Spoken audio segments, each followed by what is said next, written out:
Meaning of durable goods. Durable goods. Durable goods. Durable goods. Durable goods. Durable goods refers to consumer products that are expected to last over 3 years, such as appliances, automobiles, and furniture.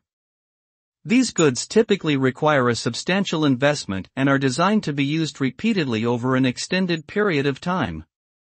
The durability of these items affects the purchasing behavior of consumers, as they look for value and longevity in their investments.